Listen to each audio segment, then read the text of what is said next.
দেখেছেন হবিগঞ্জে কি হয়েছে। আপনার এখানে যুদ্ধ হতো, জুলাই যুদ্ধ, আর সেখানে আমাদের যারা নেতৃত্ব দিয়েছিল, যারা আপনাদেরকে এই জুলাই যুদ্ধের সেনাপতি ছিল, তাদের প্রতি কি ব্যবহার করা হয়েছে আমি নিন্দা জানাই। তারেক রহমান সাহেব, আপনার লজ্জা পাওয়া উচিত ছিল।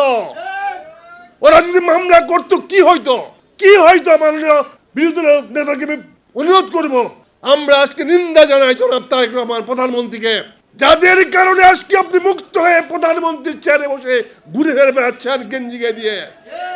এই গেঞ্জির পিছনে কে? এই জুলাই যোদ্ধারা। আর তাদের গায়ে আপনি বাঁশ নিয়ে যান। এই দিন দিন না, আরো দিন আছে।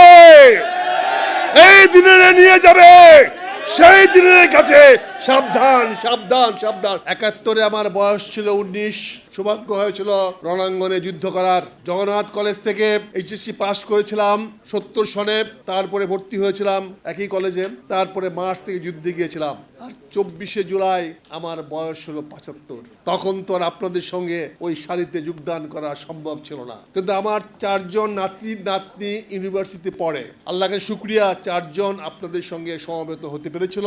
তারা রাস্তায় নেমেছিল, বিশ্ববিদ্যালয়ে কাজ করেছিল, শুকরিয়া জানাই। তবে তারা দুর্ভাগা, তারা শহীদ হতে পারে নাই, আহত হতে পারে নাই। আপনারা ভাগ্যবান। আপনার এদেশের জন্য, এদেশের জনগণের জন্য, মানুষের কল্যাণের জন্য, দেশকে ফ্যাসিবাদ মুক্ত করার জন্য, জনগণের অধিকার প্রতিষ্ঠা করার জন্য আপনারা কেউ চোখ দিয়ে, কেউ বুকে রক্ত দিয়ে, কেউ জীবন দিয়ে আজকে আমাদেরকে মুক্ত করেছেন। আমরা আপনাদের কাছে কৃতজ্ঞ। আমি মনে করি জাতি আজীবন আপনাদের কাছে মুগ্ধ থাকবে। আজকে যে কথা বলেছে মুগ্ধের পিতা, আমরা তখনই বলেছি যে এই যুদ্ধ যতক্ষণ তরুণরা এগিয়ে না আসবে, ততক্ষণ পর্যন্ত যুদ্ধ আমরা জয়ী হতে পারবো না। আজকে আপনারা এগিয়ে আসছিলেন, আপনার সন্তানরা এগিয়ে আসছিল।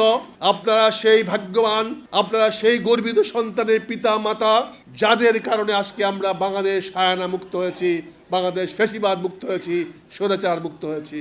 আগামী দিনেও বাংলাদেশকে যদি আমরা বৈষম্য বিরোধী করতে চাই, যদি গণতান্ত্রিক মূল্যবোধ অব্যাহত রাখতে চাই, তাহলে সব সময় আমাদের তরুণদের রক্ত প্রস্তুত রাখতে হবে। এই তরুণ ছাড়া কোনোদিন সমাজ সামনে আগাতে পারে না। আমার পক্ষে এখন কিছু করা সম্ভব নয়। এই বক্তৃতা দিতে টায়ার্ড লাগে এখন, কাজে এখন আর কিছু করতে পারবো না। কাজে আজকে এই তরুণরা আগে আসতে হবে। আজকের এই মত বিনিময় সভা অনুষ্ঠান করার জন্য আমি জামাতে আমিরের কাছে কৃতজ্ঞতা জানাচ্ছি। এমন করে এই ধারাটাকে অব্যাহত রাখতে হবে, এমন করে সামনে এগিয়ে যেতে হবে, এই স্পৃহা যেন বন্ধ না হয়। যুদ্ধ আমাদের ক্ষান্ত হয় নাই, সময়ের সঙ্গে রণাঙ্গনের সঙ্গে পরিবর্তন হয়। কালকে